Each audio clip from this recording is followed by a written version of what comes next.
નમસ્કાર મિત્રો, કાર્ય ઉર્જા અને પાવરના આ બીજા લેક્ચરની અંદર આજે આપણે મિત્રો કાર્ય વિશેની સમજૂતી મેળવીશું। મિત્રો, અગાઉના લેક્ચરમાં આપણે બે સદિશોના અદિશ ગુણાકાર વિશેની સમજૂતી મેળવી। આ અદિશ ગુણાકારનો ઉપયોગ કાર્યને વ્યાખ્યાયિત કરવા માટે ખૂબ ઉપયોગી છે। મિત્રો, અગાઉ જણાવ્યું હતું તે મુજબ કાર્યની આ સંકલ્પના દ્વારા આપણે ગતિ વિષયક કોયડાઓમાં જ્યારે પ્રવેગ અચળ ન રહેતો હોય ત્યારે તે પ્રકારની પરિસ્થિતિના પ્રશ્નો ખૂબ સરળતાથી આપણે સોલ્વ કરી શકીએ છીએ। મિત્રો, આ પ્રકારની પરિસ્થિતિ કઈ છે કે જેમાં આપણે કાર્યની સંકલ્પના દ્વારા પ્રશ્નોના ઉકેલ બહુ સરળતાથી મેળવી શકીએ તે કેટલાક ઉદાહરણ દ્વારા હું આપને સમજાવું। મિત્રો, જો આ પ્રકારની પરિસ્થિતિ હોય કે જેમાં પદાર્થ ગતિ કરતો હોય ઢોળાવ પર, આ આપણી પાસે એક ઢોળાવ છે અને એ ઢોળાવ ઉપર જો પદાર્થ ગતિ કરે તો એ જેટલા અચળ પ્રવેગની અસર હેઠળ નીચે ગતિ કરે છે।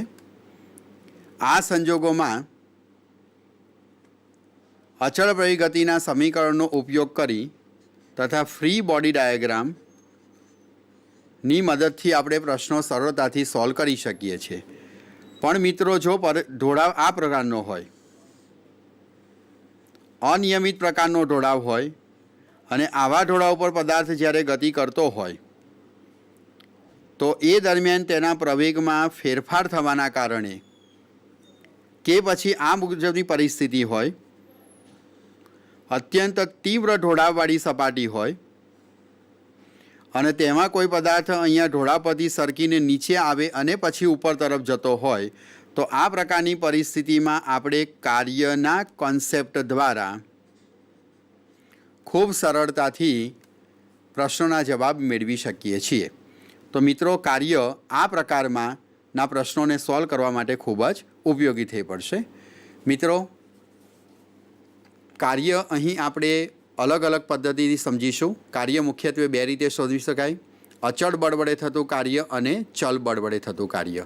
મિત્રો, સાથે સાથે આ લેક્ચરમાં આપણે કાર્ય ક્યારે ધન ગણી શકાય, ક્યારે ઋણ ગણી શકાય અને ક્યારે કાર્ય શૂન્ય મળશે તે પ્રકારની ચર્ચા પણ આપણે ધ્યાનમાં લઈશું।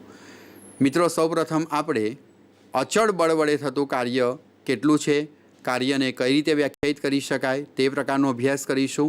મિત્રો, અચળ બળ વડે થતું કાર્ય સમજવા માટે આપણે અગાઉના લેક્ચરમાં આપણે જે ભણ્યા હતા તે બે સદિશોના અદિશ ગુણાકારની સંકલ્પના આપણને ખૂબ જ ઉપયોગી થઈ પડશે।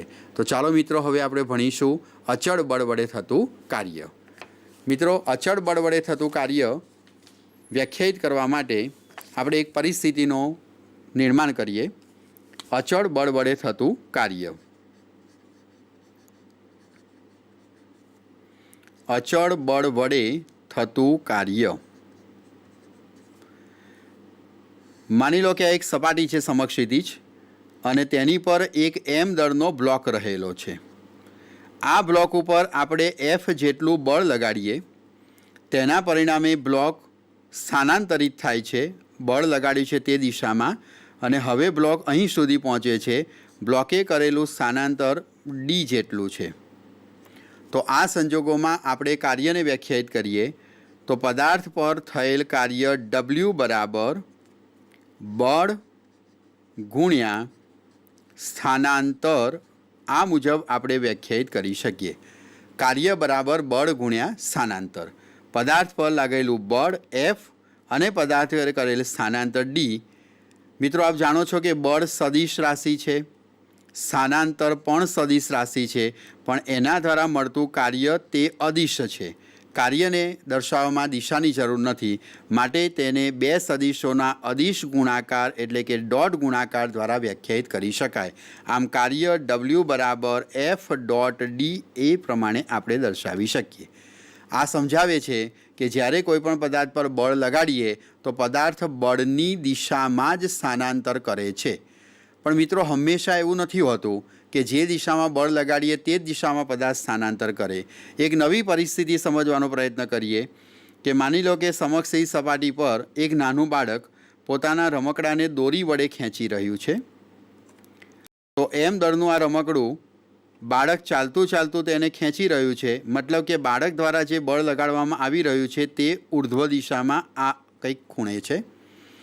એના જ કારણે આ રમકડું ઉપર તરફ નથી જતું, એ સમક્ષી દિશામાં આ જ દિશામાં સ્થાનાંતર કરી રહ્યું છે ડી જેટલું. હવે આ સંજોગોમાં બળ અને સ્થાનાંતર એક જ દિશામાં ન હોતા તેમની વચ્ચે કંઈક ખૂણો થીટા બની રહ્યો છે. તો હવે આપણે કાર્યને વ્યાખ્યાયિત કેવી રીતે કરી શકીએ? તો વધારે વ્યાપક અર્થમાં આપણે કાર્યને આ મુજબ વ્યાખ્યાયિત કરીએ. મિત્રો, અગાઉના લેક્ચરમાં આપણે ભણ્યા તે મુજબ સ્થાનાંતરની દિશામાં આપણે બળનો ઘટક મેળવવો પડે. એટલે બળનો સ્થાનાંતરની દિશામાં ઘટક મેળવવા માટે હું અહીંયાથી આમ લંબ દોરું છું.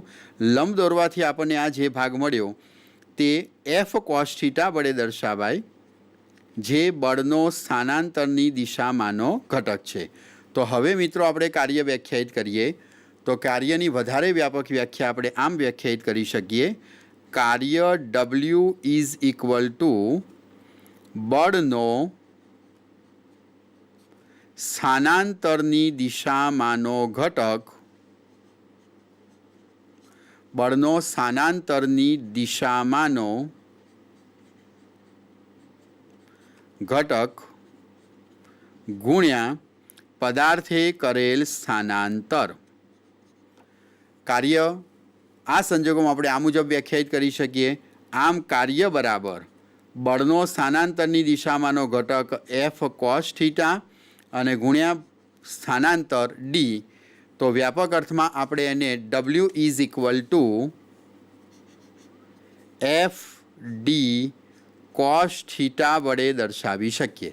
કાર્ય W બરાબર FD કોસ થીટા અને બે સદિશોના અદિશ ગુણાકારની વ્યાખ્યા અનુસાર FD કોસ થીટા એટલે F ડોટ ડી લખી શકાય, જે અગાઉ આપણે ચર્ચામાં લીધું હતું તેમ વ્યાખ્યાયિત કરી શકાય. આમ અચળ બળ વડે થતું કાર્ય આપણે કેવી રીતે વ્યાખ્યાયિત કરીશું? તો બળ સદિશ F અને સ્થાનાંતર સદિશ ડીના અદિશ ગુણાકારને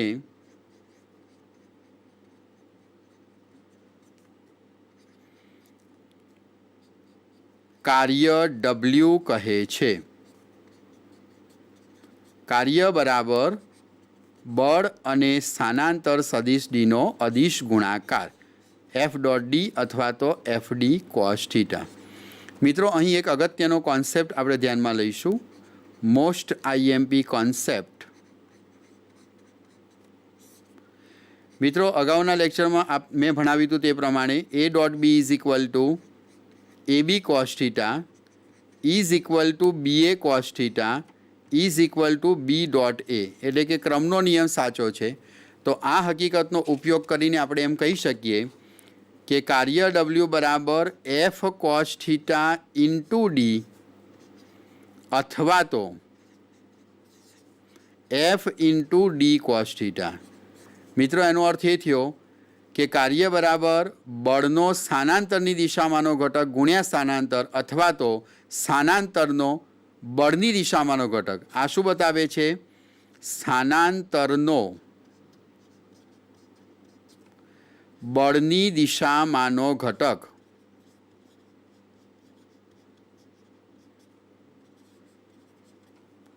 અને આ બતાવે છે બળનો સ્થાનાંતરની દિશામાંનો ઘટક.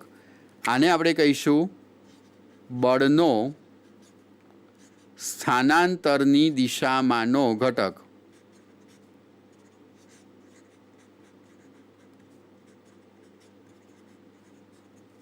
બંને રીતે આપણે વ્યાખ્યાયિત કરી શકીએ. કાર્ય W is equal two FD cos theta, F into cos theta અથવા D into cos theta. Example ગણવામાં આપણે આ કોન્સેપ્ટ ખૂબ જ ઉપયોગી થઈ પડશે.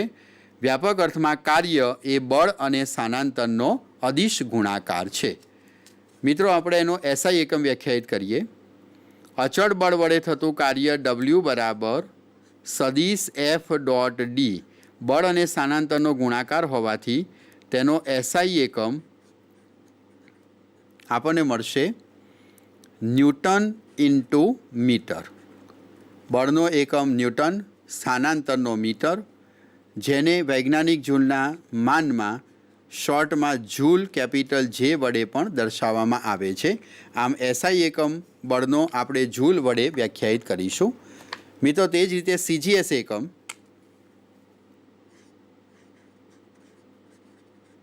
કાર્યનો સીજીએસ એકમ ડાઇન ઇન્ટુ સેન્ટીમીટર છે, જેને શોર્ટમાં અર્ગ વડે વ્યાખ્યાયિત કરવામાં આવે છે। ERG વડે દર્શાવી શકાય। કાર્યનું પારિમાણિક સૂત્ર લઈએ તો કાર્ય W is equal two M1 બળ માટે L1 T-2 લંબાઈનું મીટર હોવાથી L1, તેથી આપણને કાર્યનું પારિમાણિક સૂત્ર મળશે M1 L2 T-2। આમ કાર્યનું પારિમાણિક સૂત્ર આપણને M1 L2 અને T-2 મળશે। મિત્રો કાર્ય અદિશ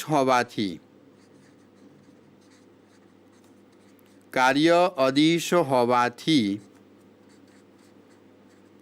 તેની દિશા દર્શાવવી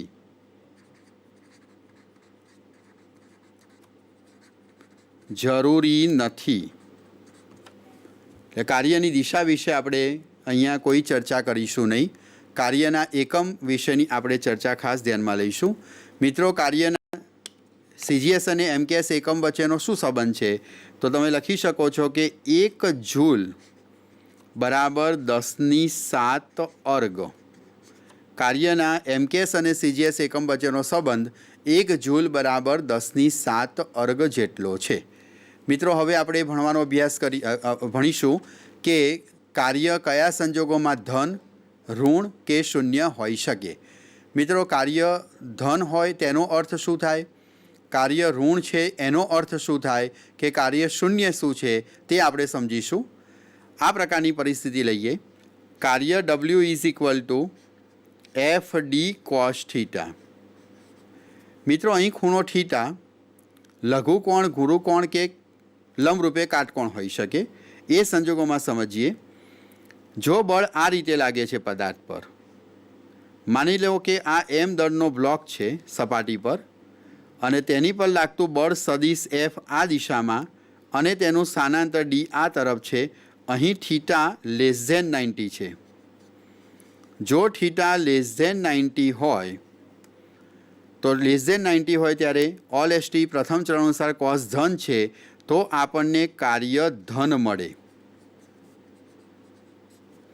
કાર્ય ધન મળે એનો અર્થ એ થયો કે એ સંજોગોમાં આપણા દ્વારા લગાવેલા બળથી પદાર્થ સ્થાનાંતર કરે છે અને પદાર્થ ઉર્જા પ્રાપ્ત કરે છે।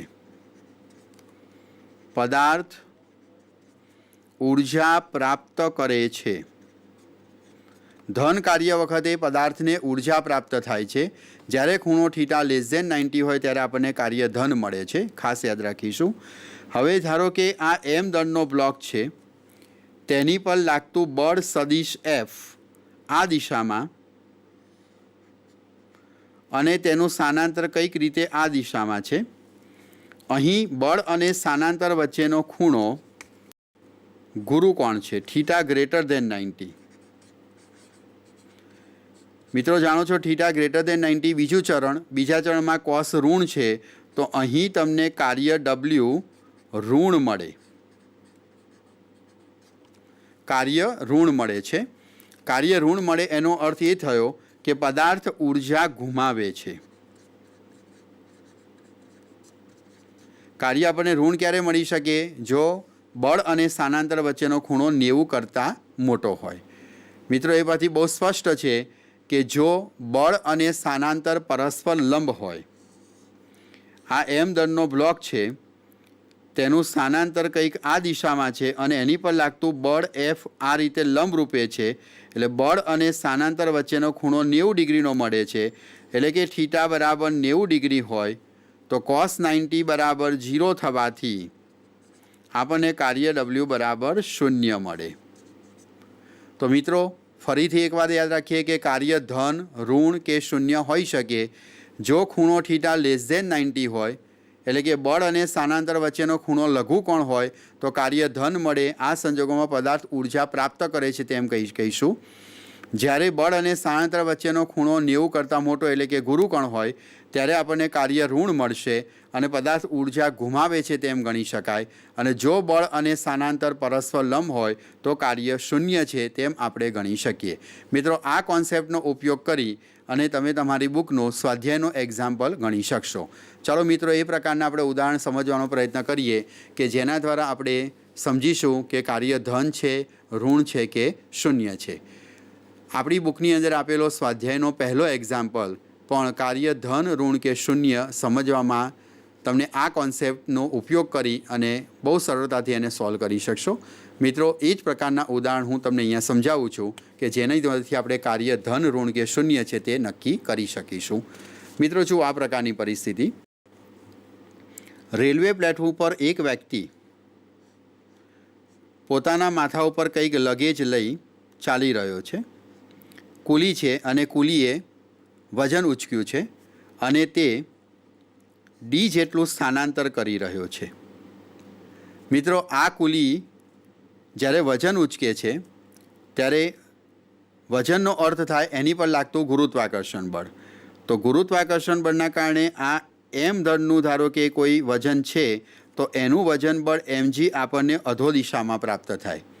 વ્યક્તિ ચાલી રહ્યો છે આ તરફ અને એનું વજન બળ W બરાબર mg નીચે તરફ છે. તો આ સંજોગોમાં આ વજન બળ વડે તેના દ્વારા થયેલું કાર્ય કેટલું? તો કાર્યની વ્યાખ્યા અનુસાર કાર્ય બરાબર બળ ગુણ્યા સ્થાનાંતર. અહીં બળ તરીકે વજન બળ mg છે, સ્થાનાંતર d છે અને સ્પષ્ટ છે કે સમક્ષી દિશામાં ચાલી રહ્યો છે અને વજન બળ અધો દિશામાં છે. તેથી તેમની વચ્ચેનો ખૂણો 90 થયો. તો વજન બળ વડે થતું કાર્ય જ્યારે વ્યક્તિ વજન ઉચકીને ચાલી રહ્યો હોય ત્યારે ફિઝિક્સની ભાષામાં તેના દ્વારા થયેલું કાર્ય આપણને અહીંયા શૂન્ય મળશે, કારણ કે બળ અને સ્થાનાંતર પરસ્પર લંબ છે. મિત્રો, આ ખૂબ ઉત્કૃષ્ટ ઉદાહરણ છે કે જેની મદદથી તમને ખબર પડશે કે કાર્ય ધન, ઋણ કે શૂન્ય છે. ચાલો મિત્રો, એક બીજું ઉદાહરણ લઈએ. માની લો કે આ એક સમક્ષિતિજ બ્લોક છે, તેની ઉપર એક સમક્ષિતિજ સપાટી છે, તેની પર એક m દળનો બ્લોક મૂકેલો છે. આ સમક્ષિતિજ સપાટી છે તેની પર આ m દળનો બ્લોક મૂકેલો છે. જો m દળના બ્લોકના પર લાગતા બળો વિશેનો વિચાર કરીએ તો સૌપ્રથમ અધો દિશામાં વજન બળ mg, ન્યૂટનની ગતિના ત્રીજા અનુસાર તેની પર લંબ રૂપે બળ લાગશે. બ્લોક સપાટી પર વજન બળ લગાડે તો સપાટી દ્વારા બ્લોક પર લાગતું લંબ બળ n ઉર્ધ્વ દિશામાં પ્રાપ્ત થશે. માની લો કે આ બ્લોકનું દળ m = 10 કિલોગ્રામ છે અને આ બ્લોકને જમણી તરફ F = 50 ન્યૂટન જેટલા બળથી હું ખેંચી રહ્યો છું. આ બ્લોક અને સપાટી વચ્ચે ઘર્ષણ બળ લાગી રહ્યું છે અને ઘર્ષણાંક મ્યુની કિંમત 0.1 જેટલી છે. તો જો આ બ્લોક D બરાબર 5 મીટર જેટલું સ્થાનાંતર કરતો હોય તો જુદા જુદા બળો દ્વારા થતું કાર્ય શોધો. જુદા જુદા બળો દ્વારા થતું કાર્ય કેટલું છે તે આપણે ગણવું છે. ચલો મિત્રો, અહીંયા કેટલા બળો લાગી રહ્યા છે? તો અહીંયા જોઈ શકો છો કે બળ અહીંયા બાહ્ય બળ, ઘર્ષણ બળ, ગતિની વિરુદ્ધ દિશામાં અહીં ઘર્ષણ બળ લાગશે, લંબ બળ અને વજન બળ છે. મિત્રો, સૌપ્રથમ આપણે બાહ્ય બળ દ્વારા થયેલું કાર્ય આપણે સમજીએ તો સૌથી પહેલાં બાહ્ય બળ દ્વારા થતું કાર્ય W = તો આપણે એને વ્યાખ્યાયિત કરી શકીએ. W = FD × cos θ. મિત્રો, જોઈ શકો છો કે બ્લોકનું સ્થાનાંતર આ તરફ છે, D બરાબર 5 મીટર અને બાહ્ય બળ પણ એ તરફ છે, એટલે એમની વચ્ચેનો ખૂણો θ 0 થશે. બાહ્ય બળ Fનું મૂલ્ય 50, પદાર્થ દ્વારા થયેલું સ્થાનાંતર 5 અને θ બરાબર 0 હોવાથી cos 0 1 50 × 5 એટલે 250 જૂલ જેટલું કાર્ય થશે. આ મિત્રો, બાહ્ય બળ દ્વારા થયેલું કાર્ય 250 જૂલ છે. ચાલો મિત્રો, હવે ઘર્ષણ બળ દ્વારા થતું કાર્ય શોધીએ. ઘર્ષણ બળ વડે થતું કાર્ય. મિત્રો, ઘર્ષણ બળ વડે થતું કાર્ય W બરાબર ઘર્ષણ બળ f અને તેનું સ્થાનાંતર ડી અને ઇન્ટુ કોસ થીટા। મિત્રો આપ જાણો છો કે ઘર્ષણ બળ હંમેશા ગતિની વિરુદ્ધ દિશામાં હોય, એટલે બળ વિરુદ્ધ દિશામાં છે અને સ્થાનાંતર આગળ તરફ છે, એટલે સ્વાભાવિક છે કે તેમની વચ્ચેનો ખૂણો થશે 180 ડિગ્રી। ઘર્ષણ બળની વેલ્યુ મળશે આપણને mu into N into D into cos 180। હવે મિત્રો આકૃતિ પરથી સ્પષ્ટ છે કે લંબ બળ એન ઇઝ ઇક્વલ ટુ વજન બળ mg જેટલું આવે, એટલે જો આપણે ઘર્ષણ બળની વેલ્યુ અહીંયા અલગથી શોધીએ તો ઘર્ષણ બળ F is equal to mu into N સૂત્ર અનુસાર તમે એ વેલ્યુ લખી શકો મ્યુ mg। જીની વેલ્યુ 10 લેતા મ્યુ બરાબર 0.1, બ્લોકનું દળ m બરાબર 10 અને ગુરુત્વ પ્રવેગ પણ 10 લઈએ તો ઘર્ષણ બળ આપણને 10 ન્યૂટન જેટલું પ્રાપ્ત થશે। એટલે અહીં વેલ્યુ મૂકીશું ઘર્ષણ બળની 10, સ્થાનાંતર છે 5 અને કોસ 180ની કિંમત -1, એટલે W બરાબર આપણને કાર્ય મળશે -50 જૂલ। આ ઘર્ષણ બળ વડે થયેલું કાર્ય છે। હવે ત્રીજું કાર્ય આવશે લંબ બળ વડે થતું કાર્ય। ત્રીજા નંબરનું કાર્ય શોધીએ લંબ બળ વડે થતું કાર્ય। તો લંબ બળ અને સ્થાનાંતર બંને પરસ્પર લંબ છે, તે જ રીતે વજન બળ અને સ્થાનાંતર પર લંબ છે, તેથી એ કાર્ય આપણને મળશે 0। તો મિત્રો આ ઉદાહરણમાં તમે જોઈ શકો છો કે બાહ્ય બળ દ્વારા થયેલું કાર્ય ધન છે, ઘર્ષણ બળ વડે થયેલું કાર્ય ઋણ છે। બાહ્ય બળ વડે થતા કાર્યમાં પદાર્થ ઉર્જા મેળવે છે, જેમ જેમ બાહ્ય બળ મળે છે એમ એની ગતિ ઉર્જા વધી રહી છે, જ્યારે ઘર્ષણ બળ ગતિનો વિરોધ કરે છે, એટલે ઘર્ષણ બળના કારણે તેની ગતિ ઉર્જા ઘટી રહી છે, જ્યારે લંબ બળ વડે કોઈ કાર્ય થતું નથી, એટલે કે ઉર્જાનો કોઈ ફેરફાર થતો નથી। લંબ બળ અને વજન બળ સ્થાનાંતરને લંબરૂપે હોવાથી તેના દ્વારા થતું કાર્ય શૂન્ય છે।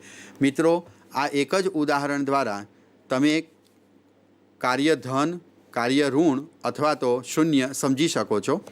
કાર્ય ધન એનો અર્થ એ થાય કે આપણે જે બાહ્ય બળ લગાડ્યું એ બળ લગાડવામાં આપણે કંઈક ઉર્જા ખર્ચી છે, આપણા દ્વારા ખર્ચાયેલી ઉર્જા એ પદાર્થની અંદર કાં તો ગતિ ઉર્જા અથવા તો સ્થિતિ ઉર્જાના સ્વરૂપની અંદર સંગ્રહ પામે છે। એક રીતે દેખવા જઈએ તો કાર્યની આ સંકલ્પના એ ઉર્જા સંરક્ષણના નિયમ સાથે પણ સુસંગત છે, જેનો ઉપયોગ આપણે ઘણા બધા અલગ અલગ કોયડાઓ સોલ્વ કરવાની અંદર ઉપયોગમાં લઈ શકીએ છીએ। મિત્રો ઘર્ષણ બળ એ ગતિનો વિરોધ કરતું બળ છે, એટલે ઘર્ષણ બળ દ્વારા થતું કાર્ય આપણને ઋણ પ્રકારનું મળ્યું, જે ઉર્જાનો વ્યય સૂચવે છે। જ્યારે પણ આપણે બ્રેક મારીએ છીએ અથવા બ્રેકિંગ રૂપી બળ લાગીએ ત્યારે વાહનના ટાયરો જે ગરમ થાય છે, ઘર્ષણના કારણે જે ઉર્જાનો વ્યય છે તે ઉષ્મા ઉર્જા રૂપે વ્યય પામે છે તે દર્શાવે છે, જ્યારે વજન બળ અને લંબ બળ એ સ્થાનાંતરને લંબ રૂપે હોવાના કારણે તેના દ્વારા થતું કાર્ય આપણને શૂન્ય મળ્યું। મિત્રો આ અચળ બળ વડે થતા કાર્યનો કોન્સેપ્ટ છે। ચાલો બીજા કેટલાક ઉદાહરણ દ્વારા આપણે એને ફરી સમજવાનો પ્રયત્ન કરીએ કે જેમાં બળ અને સ્થાનાંતર જો અલગ અલગ દિશામાં હોય તો કાર્ય કઈ રીતે શોધી શકાય। મિત્રો આ પ્રકારની પરિસ્થિતિ આપણે વિચારીએ કે જેમાં બળ અને કાર્ય કંઈક અલગ રીતે છે અને એને આપણે સમજવાનો પ્રયત્ન કરીએ। જુઓ આ પ્રકારની પરિસ્થિતિ, માની લો કે એક ઢોળાવ ઉપર બ્લોક ગતિ કરી રહ્યો છે। આ સંજોગોમાં થતું કાર્ય આપણે શોધીએ। મારી પાસે થીટા ઢોળાવવાળી એક સપાટી છે અને થીટા ઢોળાવવાળી સપાટી ઉપર એક m દળનો બ્લોક નીચે તરફ સરકી રહ્યો છે, તો એના પર થતું કાર્ય આપણે શોધીએ। મિત્રો આ m દળનો બ્લોક છે એટલે એની પર લંબ દિશામાં બળ લાગે છે, લંબ બળ n। બ્લોકનું સ્થાનાંતર d આ તરફ છે અને વજન બળ mg એની પર અધો દિશામાં લાગી રહ્યું છે। મિત્રો વજન બળ બિલકુલ અધો દિશામાં હોય એટલે વજન બળની દિશા ખાસ નોંધો એ આ મુજબ હશે। આ થઈ વજન બળ mgની દિશા। મિત્રો આ ખૂણો 90નો છે, આ ખૂણો થીટા જો સ્થાનાંતરને હું અહીંયા મૂકી દઉં પેરેલલ તો આ ખૂણો આપણને મળશે 90 માઇનસ થીટા। થીટા 90 એટલે આ ખૂણો 90 માઇનસ થીટા થશે। હવે આપણે સમજ્યા તે પ્રમાણે જો મારે અહીંયા વજન બળ વડે આ બ્લોક પર થતું કાર્ય શોધવું હોય, આપણે શોધીએ છીએ વજન બળ mg વડે બ્લોક પર થતું કાર્ય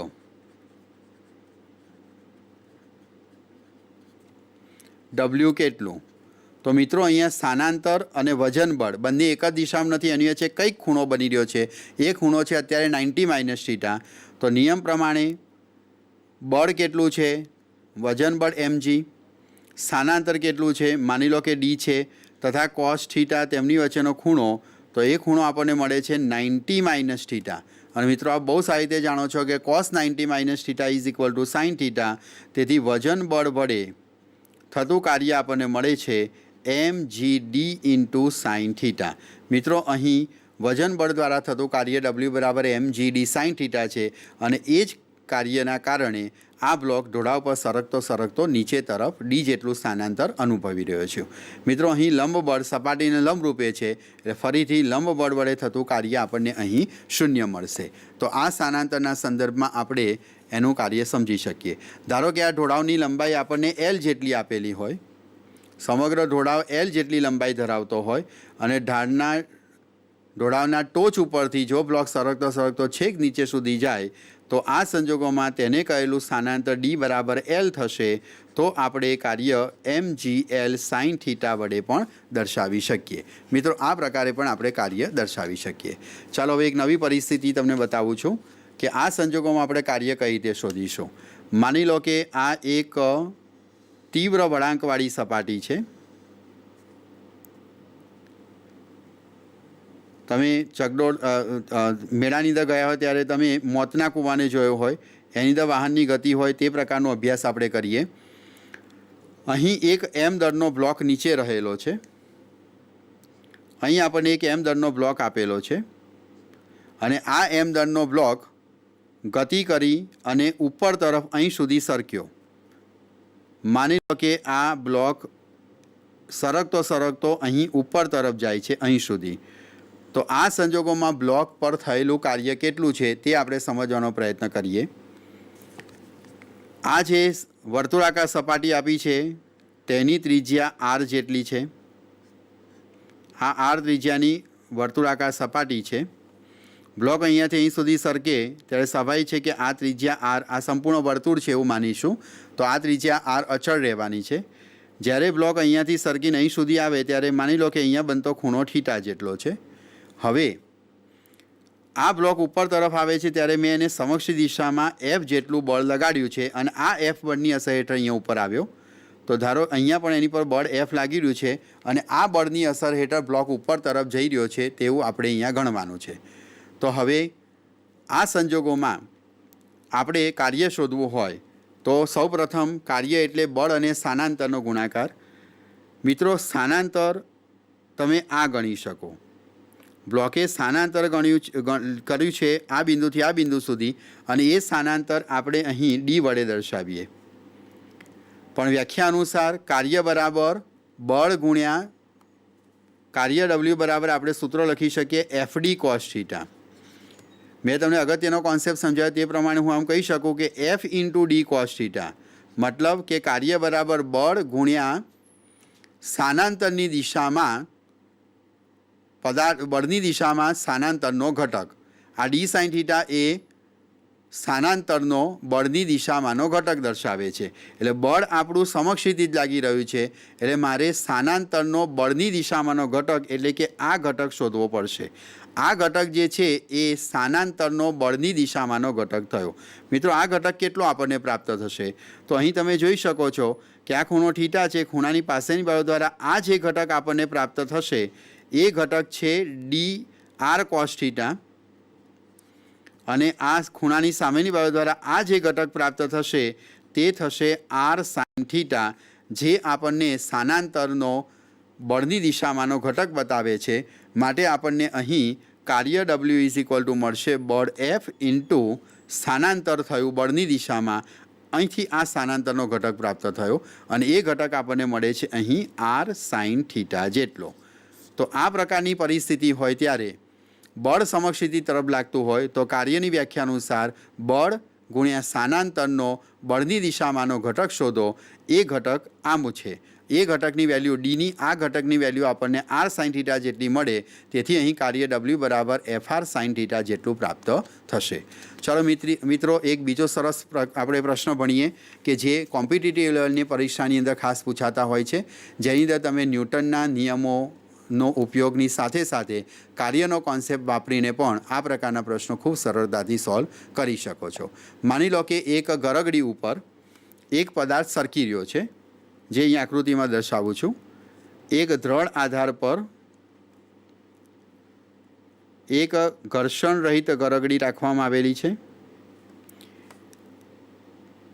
વજન રહિત દોરી વડે 2 બ્લોક લટકાવવામાં આવેલા છે. આ મુજબની પરિસ્થિતિ છે. પહેલા બ્લોકનું દળ 1 kg છે અને બીજો બ્લોક 2 kg જેટલું વજન ધરાવે છે. અધો દિશામાં આનું વજન બળ W બરાબર mg અનુસાર m1g અનુસાર લખું તો આ વજન બળ મને 1g મળ્યું અને આનું વજન બળ અધો દિશામાં બતાવું W2 is equal two m2g, તો એ આપણને 2g જેટલું પ્રાપ્ત થશે. આ વજન બળ W તથા દોરીમાં તણાવ બળ છે T જેટલું. મિત્રો હવે આપણે અહીંયા અલગ અલગ કાર્ય શોધવા છે. મારે સૌથી પહેલાં કાર્ય શોધવું છે વજન બળ વડે થતું કાર્ય. બંને પ્રકારના વજન બળ વડે થતું કાર્ય તથા તણાવ બળ વડે આ બ્લોક પર થતું કાર્ય કેટલું છે તે આપણે શોધવું છે. ચાલો મિત્રો સૌપ્રથમ આપણે વજન બળ દ્વારા થતું કાર્ય શોધીએ. સૌપ્રથમ વજન બળ દ્વારા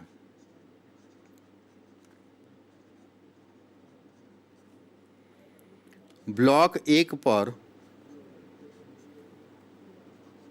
થતું કાર્ય.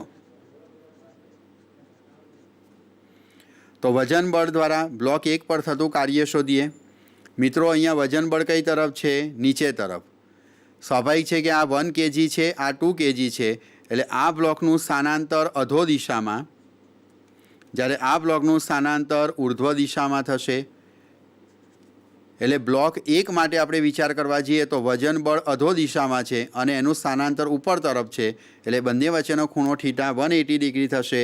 તેથી આ કાર્ય આપણે W1 શોધીએ તો એ આપણને મળશે બળ 1 × g × સ્થાનાંતર D અને ઇન્ટુ cos 180. તો આ કાર્ય W1 ઇઝ ઇક્વલ ટુ આપણને -g × D જેટલું પ્રાપ્ત થશે. આ કાર્ય આપણને ઋણ પ્રાપ્ત થશે, બરાબર, -g × D જેટલું.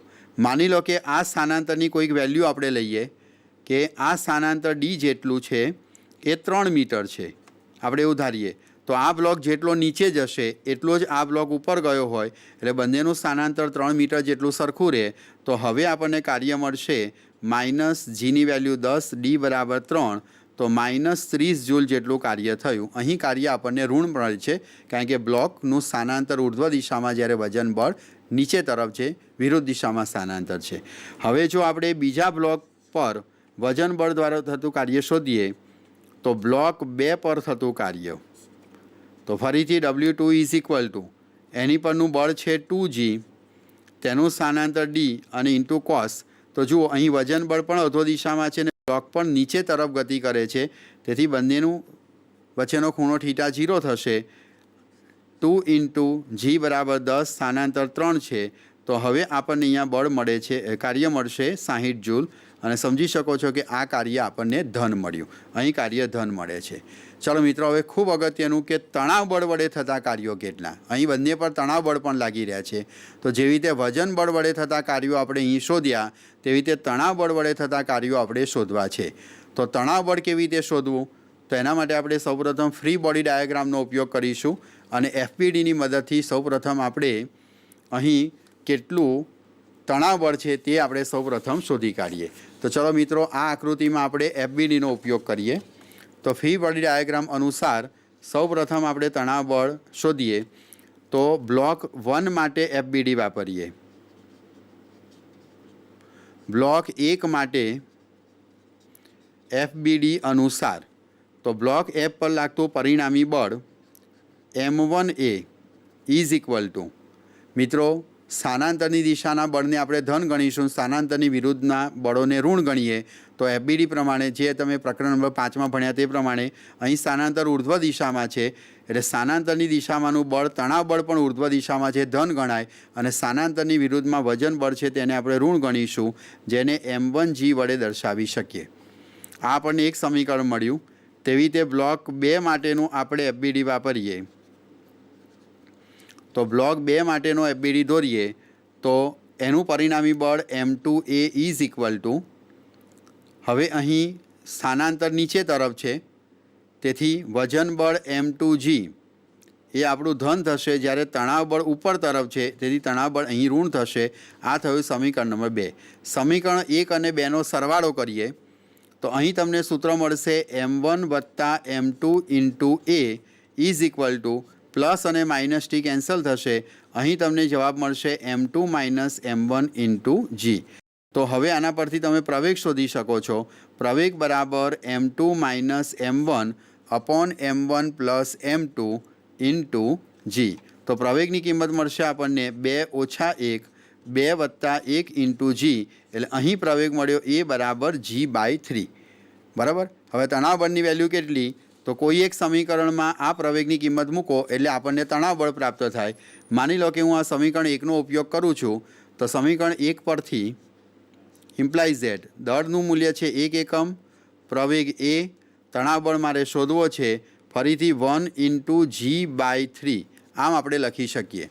તણાવ પરથી તણાવ બળ T ઇઝ ઇક્વલ ટુ આપણને કિંમત મળશે, પ્રવેગ એની કિંમત અહીંયા મૂકું, પ્રવેગ એ બરાબર કેટલો મળ્યો આપણને અહીંયા પ્રવેગ G/3 જેટલો, અને અહીં છે M1 ઇન્ટુ G એટલે આ વેલ્યુ G રહેશે. આને આ તરફ લઈ જઈએ તો અહીંયા વેલ્યુ છે G/3 plus G is equal two 4G/3. તો અહીંયા તણાવ બળની વેલ્યુ મળે છે આપણને 4G/3. મિત્રો આ એફબીડી પ્રમાણે તમે તણાવ બળ તો શોધી શકો છો, પણ સાથે સાથે એની એક શોર્ટ મેથડ પણ યાદ રાખો કે તણાવ બળ T is equal two 2M1 M2 upon M1 plus M2 into G. આ સમીકરણનો ઉપયોગ કરીને પણ તમે તણાવ બળ સરળતાથી શોધી શકો છો. મિત્રો આ સમીકરણમાં તમે વેલ્યુ મૂકશો તો પણ તમને આ જ જવાબ મળશે. 2 ઇન્ટુ પહેલા બ્લોકનું દળ 1, બીજા બ્લોકનું દળ 2 છેદમાં 1 પ્લસ 2 ઇન્ટુ G. તો ઉપરનો ગુણાકાર તમને 4G અને નીચેનો સરવાળો 3, 4G/3 જેટલું મળશે.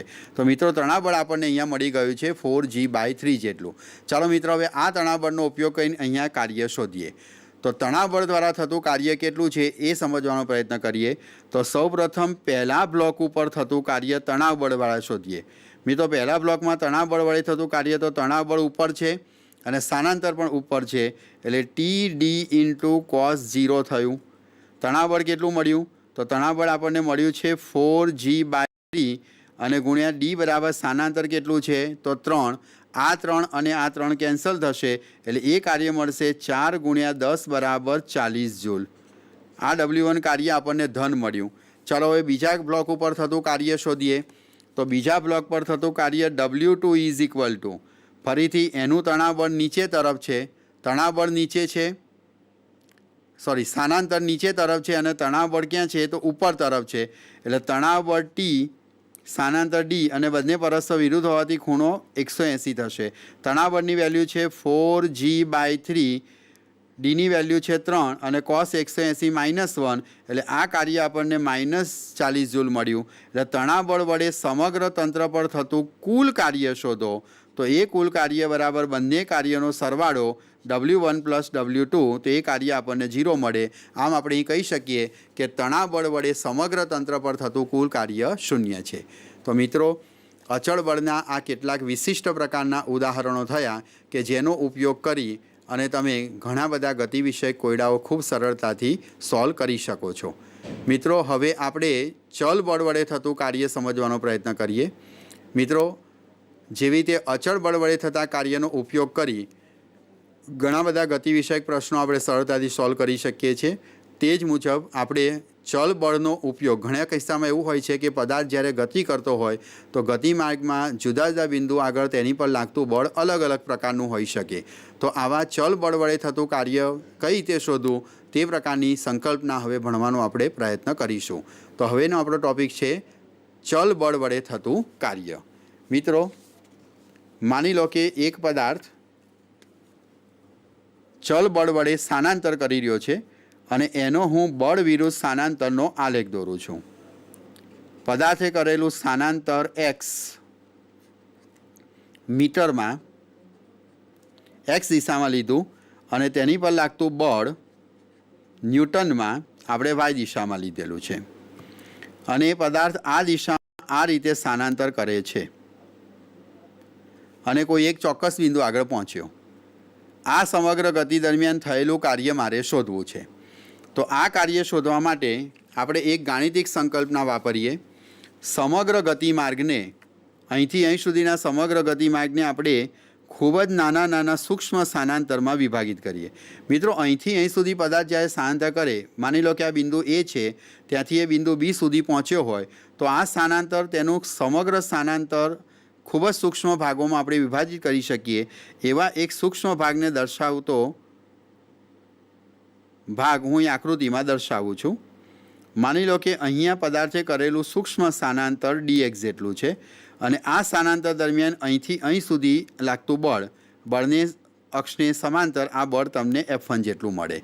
તો કાર્યની વ્યાખ્યા અનુસાર આ સૂક્ષ્મ સ્થાનાંતર દરમિયાન થતું કાર્ય, મિત્રો સૂક્ષ્મ સ્થાનાંતર છે એના દરમિયાન થતું કાર્ય હોવાથી આપણે એને કુલ કાર્યને દર્શાવતા સૂક્ષ્મ વિભાગમાં થયેલું કાર્ય dw1 વ્યાખ્યાયિત કરીએ તો કાર્ય બરાબર બળ એટલે કે F1 અને ગુણ્યા સ્થાનાંતર ઇન્ટુ dx. મિત્રો, બીજી રીતે દેખવા જઈએ તો બળ એટલે લંબાઈ અને dx એટલે સ્થાનાંતર. તો તમે અહીંયા જે નાની સ્ટ્રીપ બતાવેલી છે, એક નાનો ખંડ બતાવ્યો છે, એ ખંડનું બીજા અર્થમાં ક્ષેત્રફળ પણ થયું. એનો અર્થ એ થયો કે કાર્ય બરાબર બળ ગુણ્યા સ્થાનાંતર અથવા તો આલેખના નીચેનો ભાગ જે છે એનું ક્ષેત્રફળ પણ તમને કાર્યની કિંમત આપે છે જ્યારે તમે આલેખ બળ વિરુદ્ધ સ્થાનાંતરનો દોરો. મિત્રો, આ જે કાર્ય મળ્યું આપણને dx સ્થાનાંતરનું, એવા અનેક dx સ્થાનાંતર, તમે અહીંયા પણ એક dx ભાગ લઈ શકો છો. તમને આટલી જ નાની સ્ટ્રીપ મળશે, તમને ત્યાં આગળ કાર્ય dw2 મળશે, ફરીથી એટલી જ dx જાળીની અહીંયા પણ સ્ટ્રીપ લઈ શકો. તો a થી b સુધી આવા નાના નાના ઘણા બધા વિભાગો વિચારી તેના કાર્યો અનુક્રમે dw1 dw2 up to dwn શોધી અને તેના પરથી આપણે કુલ કાર્ય w શોધી શકીએ. તો કુલ કાર્ય w ઇઝ ઇક્વલ ટુ આ રીતે કરેલા બધા જ કાર્યોનો સરવાળો dw1 dw2 dash dash dash બધા જ કાર્યોનો સરવાળો કરી શકીએ, જેને આપણે એક સંકલનના પદમાં દર્શાવી શકીએ કે કાર્ય w બરાબર એ બિંદુથી બી બિંદુ સુધીનું કુલ કાર્ય અને એ કાર્યમાં સૂક્ષ્મ ખંડો લીધેલા હોવાથી આપણે એ કાર્યને dw1 dw2ના સરવાળાના સ્વરૂપમાં f ઇન્ટુ dx વડે દર્શાવી શકીએ. તો મિત્રો, ચલ બળ વડે થતા કાર્યને આપણે સંકલનના પદમાં વ્યાખ્યાયિત કરી શકીએ. કાર્ય w ઇઝ ઇક્વલ ટુ સંકલન a થી b of f into dx. મિત્રો, ચલ બળ વડે થતું કાર્ય એ સરવાળાના પદમાં સૂક્ષ્મ ખંડોના સરવાળાથી બતાવીશું અને એ આપણને f ઇન્ટુ dx ઇન્ટિગ્રેશનના ફોર્મની અંદર પ્રાપ્ત થશે. મિત્રો, આ ચલ બળ વડે થતા કાર્યનું ઉદાહરણ છે કે જેની મદદથી આપણે ઘણા બધા પ્રશ્નો ખૂબ સરળતાથી સોલ્વ કરી શકીએ છીએ. મિત્રો, હવે ચલ અને અચળ બળ વડે થતા કાર્યના વિવિધ પ્રકારના ઉદાહરણો લઈશું, જે પૈકીના કેટલાક આપણે ટેક્સ્ટબુકના અને કેટલાક નીટ અને જીમાં પૂછાઈ ગયેલા પ્રશ્નોનો પણ અભ્યાસ કરીશું.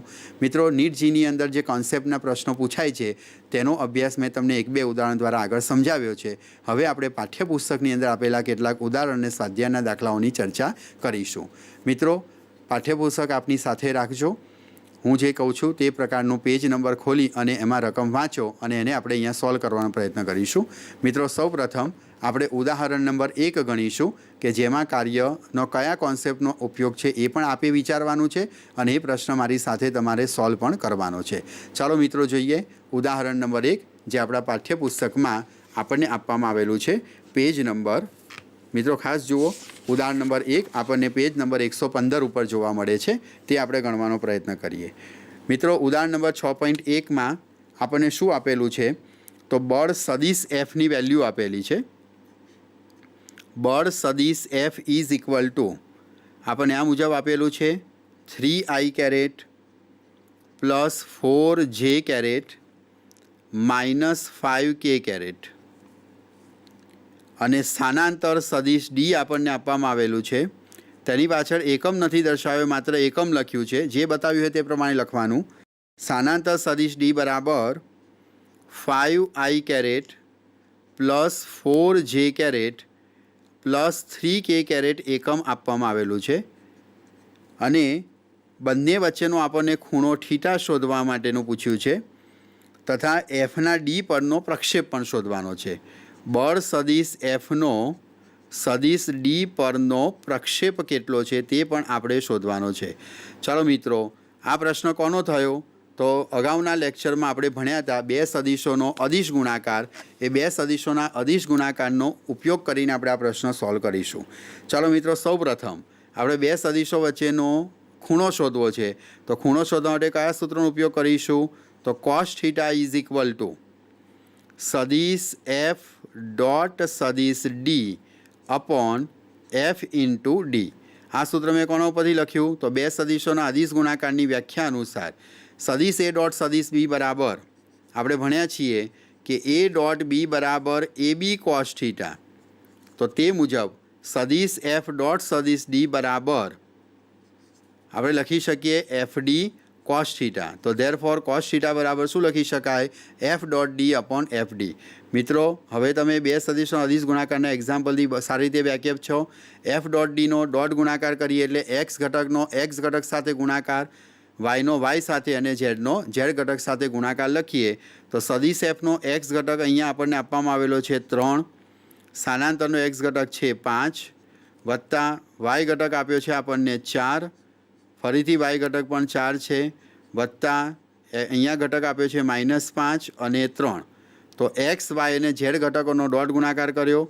નીચે આપણે બળ સદિશ એફનું મૂલ્ય લખીએ તો વર્ગમૂળમાં એક્સ ઘટકનો વર્ગ 9, વાય ઘટકનો વર્ગ 16 અને ઝેડ ઘટકનો વર્ગ આપણને 25 મળશે. એ જ રીતે બીજા કૌંસમાં 25 વત્તા 16 વત્તા 9.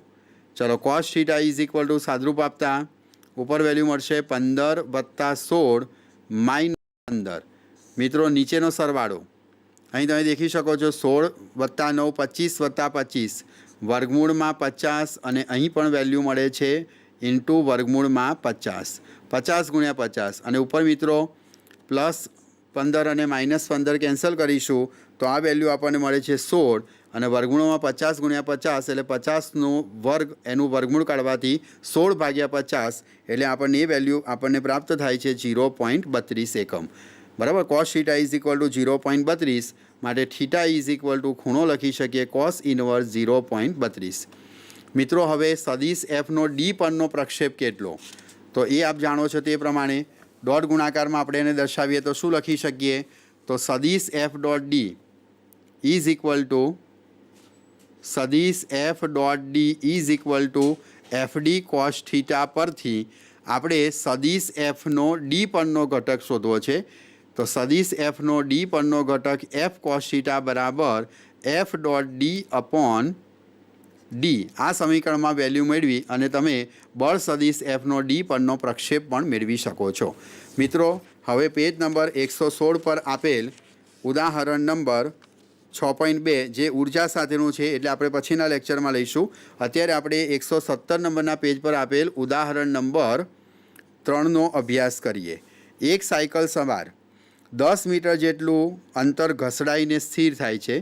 મિત્રો, સમક્ષિતિજ રસ્તા ઉપર એક સાયકલ સવાર ગતિ કરી રહ્યો છે અને એ સાયકલ સવાર 10 મીટર જેટલું સ્થાનાંતર કરી અને સ્થિર થાય છે એવું આપણને કીધેલું છે. આ સાયકલ સવાર છે જે ઘસડાઈ અને 10 મીટર જેટલું સ્થાનાંતર કરે છે. ડી બરાબર 10 મીટર જેટલું સ્થાનાંતર. આ ઘટના દરમિયાન રસ્તા વડે સાયકલ પર લાગતું બળ 200 ન્યૂટન જેટલું છે. તો આપણને બળ મળે છે રસ્તા વડે સાયકલ પર લાગતું બળ F is equal two 200 newton જેટલું મળે છે. તો રસ્તા વડે સાયકલ પર થયેલું કાર્ય અને સાયકલ વડે રસ્તા પર થયેલું કાર્ય શોધો. મિત્રો, સૌપ્રથમ આપણે કાર્ય શોધવું છે રસ્તા વડે સાયકલ પર કેટલું કાર્ય થયું. તો રસ્સા વડે સાયકલ પર થયેલું કાર્ય શોધતી વખતે કાર્ય બરાબર FD ઇન્ટુ કોસ થીટા સૂત્ર વાપરીએ. બળ છે 200 ન્યૂટન. મિત્રો, રસ્સા વડે સાયકલની ગતિને અટકાવવાની છે, એટલે બળ આ તરફ લાગી રહ્યું છે, માટે એમની વચ્ચેનો ખૂણો થશે 180. કોસ 180ની કિંમત -1 મળે, માટે આપણને આ કાર્ય મળશે -2000 જૂલ. રસ્સા વડે કાર્ય ઋણ મળ્યું, મતલબ કે એ ગતિને ઘટાડી રહ્યું છે. હવે સાયકલ વડે રસ્તા પર થતું કાર્ય કેટલું?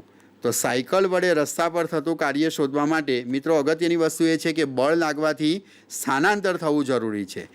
સાયકલ દ્વારા રસ્તા પર બળ લાગે તો રસ્તો એની વિરુદ્ધ દિશામાં ખસવાનો નથી, એટલે રસ્તાનું સ્થાનાંતર 0 હોવાથી સાયકલ વડે રસ્તા પર થયેલું કાર્ય આપણને કેટલું પ્રાપ્ત થશે? તો એ 0 પ્રાપ્ત થશે.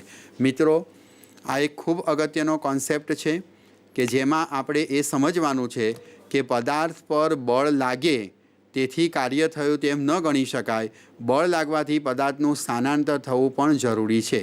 જો આપણે દિવાલ ઉપર ખૂબ જ જોરથી ધક્કો મારીએ અને દિવાલ સહેજ પણ સ્થાનાંતર ન પામતી હોય તો આપણા દ્વારા થયેલું કાર્ય હંમેશા 0 ગણી શકાય. તો મિત્રો, આ આપણા લેક્ચરની અંદર આપણે ચલ અને અચળ બળ વડે થતા કાર્યના સંકલ્પનાનો અભ્યાસ કર્યો અને તેના વિશેના કેટલાક ઉદાહરણો પણ આપણે ભણ્યા. હું આશા રાખું છું કે આ કોન્સેપ્ટ તમને બીજા પ્રશ્નોને સોલ્વ કરવા માટે ખૂબ જ ઉપયોગી થઈ પડશે. હવે પછીના લેક્ચરમાં આપણે ચલ બળ વડે થતા કાર્યનું એકાદ ઉદાહરણ લઈશું અને સાથે સાથે આપણે હવે પછીના લેક્ચરમાં ઉર્જાઓ વિશેનો કોન્સેપ્ટ આપણે મેળવીશું કે જેની મદદથી આપણે કોયડાઓ કેવી રીતે ઉકેલી શકાય તે વિશેનો અભ્યાસ વિગતવાર કરીશું. નમસ્કાર.